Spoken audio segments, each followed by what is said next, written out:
Welcome to another Ocarina of Time video, and in today's video we're going to be taking down the Fire Temple in the adult timeline. I'm also going to be showing you my paths and strategies for defeating this temple, how to pick up that secret yellow rupee worth 200 bucks, and of course where to get all the gold Skulltulas, items, and save all the Gorons we need to get to the boss fight. And then I'll tell you some secrets, give you tips, and my strategies on how to bring down the boss. Thanks for watching, and as always, don't forget to like, subscribe, and obey. Before we can get into the Fire Temple, we need to get into Death Mountain Crater, and when you do, you're going to see an old friend who teaches you a new song.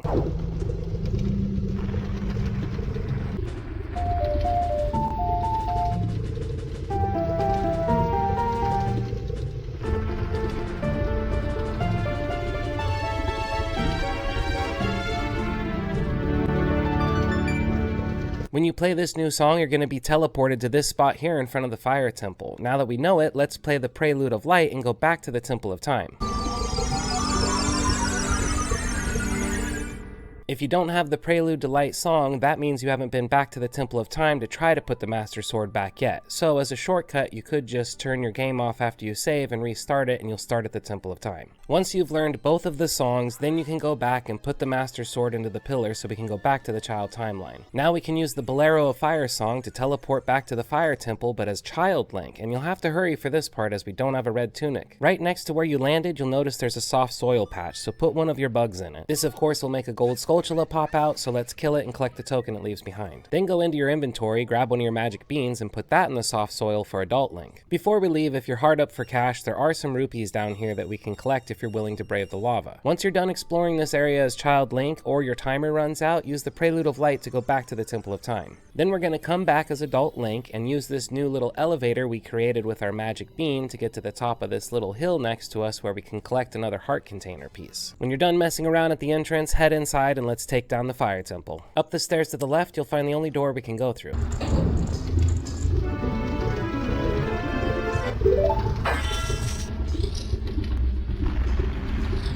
That was Darunia. He's gonna go fight the boss while you go save all the Gorons. The first one is off to the left here, jump across the pillars in the lava. Throughout this whole dungeon, you'll find these switches on the ground that'll open these gates that'll free the Gorons that are trapped inside. Each time you free a Goron, they're gonna give you a clue to defeating the dungeon. This guy says we need to get to the room directly above us. Behind each of these trapped Gorons, you'll find a chest with a small key. This is the first of 8 keys we need for this dungeon. Now let's head to the other side of the room, jumping across these pillars and then using our hook shot to climb up to the top of this pillar over here where there's 4 pots that we can break open. 2 of these 4 pots are going to contain fairies inside of them, so make sure you have empty jars ready to go so you can collect them both before we head through this temple. With 2 fairies and our first small key, we're ready to leave this room and head across to the other side and go through that locked door we saw in the first room earlier. Just like in the last 2 rooms, we're going to go to the left first. There's a door hidden in this little alcove under here. Behind the door, we'll find another switch that'll release a cage that has a Goron. And this guy's secret is that some of the walls can be destroyed with bombs. You can tell which ones because they sound different when you hit them with your sword. This is where we're going to collect the second of 8 keys. When you leave this room, don't go too far. Turn around and look above you. There's a time block we can move with our ocarina by playing the Song of Time.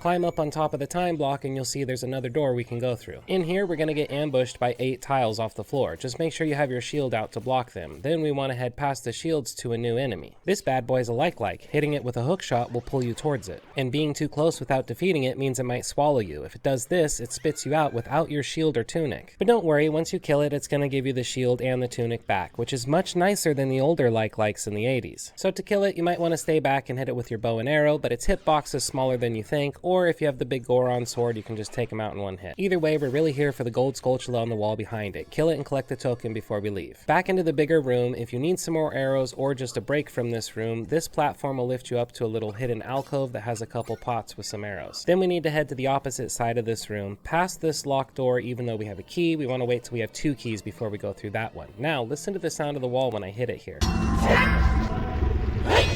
Did you hear the difference? That's how you can tell which walls you can blow up. But also, if you've ever played a video game, that's very clearly a hidden passageway. Back here, we'll find another trapped Goron, so step on the switch to set him free. This time he mentions puzzles that have the diamonds that you normally hit with your sword, and suggests it might be easier to use a bomb. and then collect key number 3 of 8. Now let's head back into the main room, and that locked door we passed earlier we're ready to go through now that we have 2 small keys. Behind this door we'll find a little mini volcano surrounded by a chain link fence. Use your hook shot to climb to the top of the chain link fence. Up here, if you hold down the targeting button like you're attacking an enemy, you can jump to the side easily without falling off. I went to the left side first because I saw some hearts and I need to refill my containers, but your goal is to go to the other side, the right side, where that block is below the fence. Jump down and push that block over the mini volcano, then stand on the block so when the mini volcano erupts, you get a free ride into the upper room, which has another locked door. That's why we needed 2 keys. In this room, we can see a caged Goron, but we're not going to be able to reach him yet. Instead, head off to the left where there's these new fire slug enemies and start climbing up this way so we can jump behind that block. You'll notice when we jump across, there's one of those diamond activating switches that the Goron was talking about using our bombs on. For now, just push this block, slide it over, then jump on top and jump onto this other side. Then we can use this chain link fence to climb up to this firewall. Now from up here, we're going to use a bomb like that Goron was talking about to activate the switch. That firewall is on a timer though, it'll come back, so hurry and climb the chain link fence and make your way into the next big room. In here, turn right, and then we want to head straight ahead. I'm only going around this wall here to not get smushed by the boulder. It's the first alcove on the left that has a switch with a cage and a Goron we can save. He's going to warn you about some trick doors in this dungeon, but also lets you know that bombs will destroy them. Now grab the 4th key, only 4 more to go. Now turn around and stick to the right hand side as we head back. Up ahead on the left here is the door I just came through. If you keep going straight though, following the right hand side, you get to this alcove here. Did you hear the noise that the wall made with your sword? Great. Pull out a bomb, blow up the fake wall, and collect the gold Skulltula that's hiding behind it. Now turn around and keep following that wall to the right. It's just in the next alcove that you'll find a door leading to a hallway with a switch and a cage and a Goron. This Goron lets you know if you catch on fire, you should stop, drop, and roll.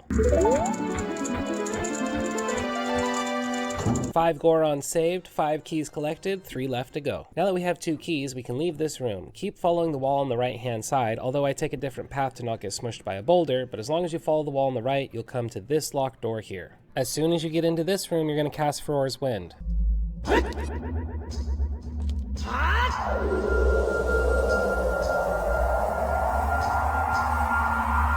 Why is that, you ask? Because if you slip and fall here, you're going to fall all the way back to the beginning of the dungeon and have to do this again. Also because with the safety net, you'll be a better player because you're more relaxed. Pull out your bow and arrow, shoot that eye up on the wall, and that'll release the bars on the door. We need to go through there. Because on the other side of that door is the chest with the map, and then we can use the map to find some secret rooms. Then head back into the room that has Furor's Wind and make your way through the door that has the lock and chain on it. In this room, there's a big chain link fence that you walk on, and as soon as you step on it, there's a big firewall that chases you. But once you get to these steps, you're safe. Go up the stairs and through this door. This leads to the second story of the maze room with the boulder, so cast Furor's Wind just in case you fall off. First, jump over this gap, run past the torch slug, jump onto the corner platform, turn right, jump onto the next platform, and then step on the switch that opens a cage on the other side of the room that has a Goron in it. Jump past this fire slug over to where the other cell opened. There's a fire slug outside of it you're probably going to have to deal with. Shoot it with an arrow to put the fire out, and then stab it with the big Goron sword to finish it off so we can make our way to the cell with the Goron. This guy mentions you can reach secret rooms on your map by using the ocarina.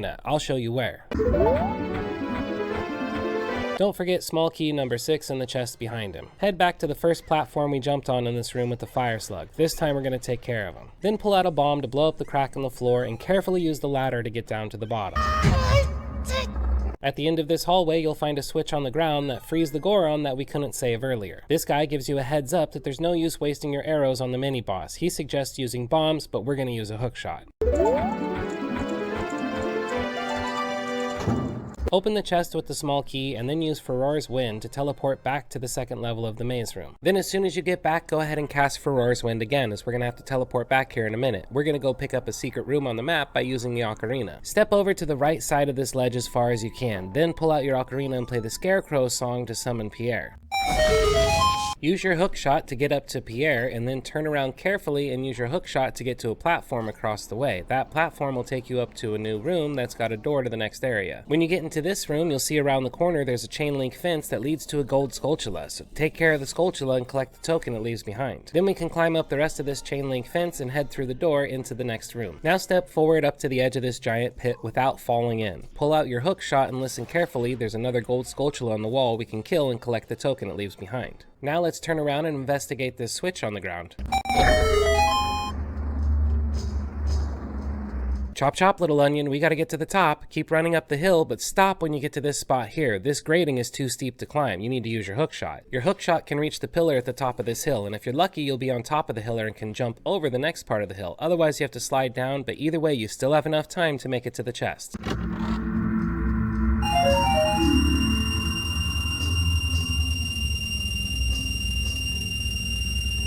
Once you collect the money in the chest, we can head back to the warp point you created earlier. Head back out the door we came through originally, into the room with the chain link fence and the firewall that chases you. This time when you're running back across, on the right hand side you'll see a platform we can get to that has a locked door. We want to go through this door, but make sure you have 2 small keys at this point. This is going to lead to a tunnel that leads to another large maze-like room. You want to make your way towards the back of the room without getting burned by these firewalls that show up at the last minute. Then when you get towards this back corner, you can turn around and head towards the other locked door. Head through to the other side of this room, you'll notice there's a Goron trapped in a cage. We'll be back for him.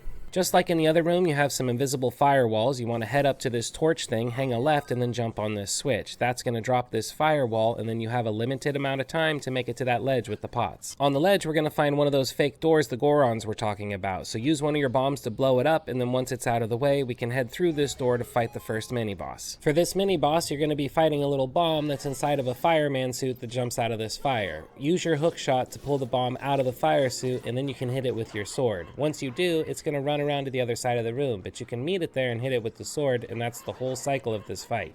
And there's 3 cycles to this fight. So the first cycle he's orange, then he's going to be blue, and finish with green. Then he'll blow up instead of jumping back in the fire when the fight's over. Don't leave through that door though. Ride this platform up to the next room and leave through this one. This room has a familiar puzzle. You're going to use one of your bombs to activate that diamond switch on the ground there to make this firewall drop. In this room, there's going to be yet another large pit that we can fall in, so that means it's time for Furor's Wind.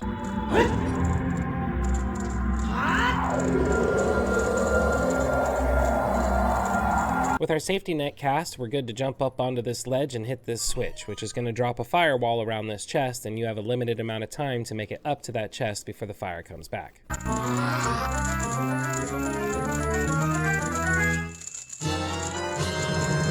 It's the Megaton Warhammer, but doesn't Darunia need this to fight the dragon boss? We should go help him, so come over to this platform and use your new hammer to lower it to the next floor below you. Down here there's another door, but it's hidden behind these posts. Just go ahead and use your hammer to knock them out of the way so we can go through the door. In the next room there's going to be a couple of bats to take care of and a couple of crates over in the corner. Now it's okay if you break one crate, but don't break them both. We need the other one. Then pull out your hammer and hit this post. There's 2 more bats on the other side of the room you're going to want to take care of. After that, we can pick up one of the crates we didn't break and then head down the stairs and put it on the switch to open the door up ahead. In this room, we'll find another one of these Megaton Hammer blocks, stand on it and hit it with your hammer to drop down into the room with all the firewall mazes. Get up on the ledge, there's a switch that you have to use your hammer on because it's all rusted. That'll open the door. Head through the door and we'll be in the same room where that trapped Goron was earlier that I said we'd be back for, but from up here we can see there's a time block and know to use our Ocarina of Time now. And then use the time block that's now by the Goron cage to get onto the ledge that the time block came off of, where there's a switch that we need the Megaton Hammer for in order to open the cage. The secret this Goron gives you is that the first room of this temple has a hidden room that you couldn't see until you got the Megaton Hammer. Bombs wouldn't work on it. While this is the final small key, it's not the final trapped Goron. We've got more work to do. Head back through the door we came in and then use Furor's Wind by the first rusted switch. Now we can jump off the ledge and head through this door off to the left where we'll find a treasure chest with the compass. Then we can use Furor's Wind to get back to that rusted switch. Remember the first Goron we saved said to get to the room above him? Well, that's where we are now. So stand on this Megaton Hammer block, hit it with your hammer, and this will be the platform we need to get to the boss room. But before we go to the boss room, we need the boss key, which is back in the first room of this temple. So head back through this door. Now that we're back in the front room of the temple, head to the other side of the staircase. There's 3 blocks we can knock out of the way with the Megaton Hammer to reveal the locked door behind it. This room has multiple fire keys and 4 flame slugs, but you can take care of the flame slugs with just 1 swing of the Megaton Hammer.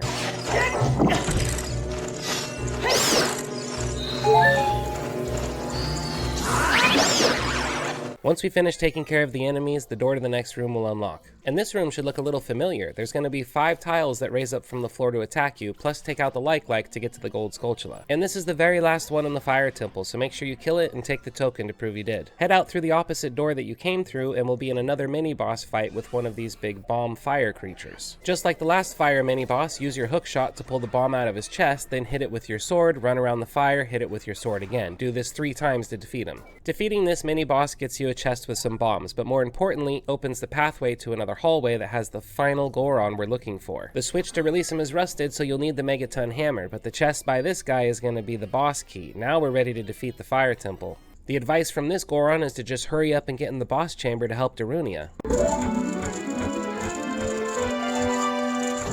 Head out this other door and we'll be back in the first room of the fire temple, so go back up the stairs through the door to the left and now jump across the new platform you created to get to the boss fight. Now we can use that shiny boss key you just got, and in here you're going to jump across the platform to the main arena where you fight the dragon.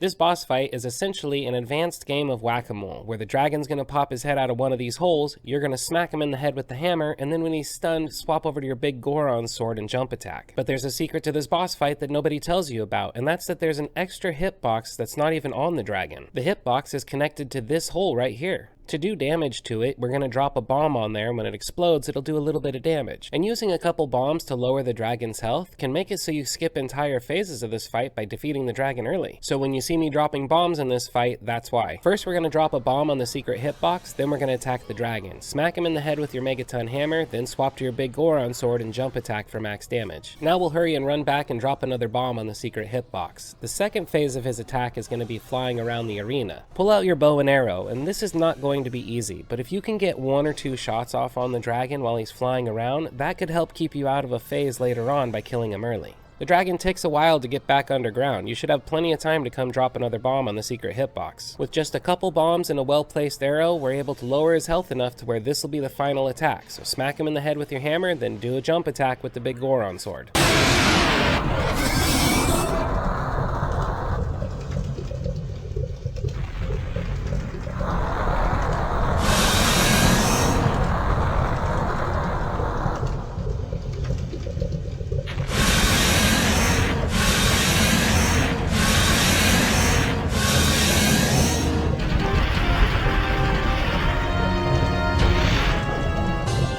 Before you leave, don't forget to pick up the heart container piece that the dragon leaves behind. It's very possible to leave without it. And that, my friends, is how we defeat the fire temple in the Ocarina of Time while collecting 100% of the items inside. If you have any other tips, suggestions, or advice for this temple, please leave it in the comments below. And as always, thanks for watching. Don't forget to like, subscribe, and obey.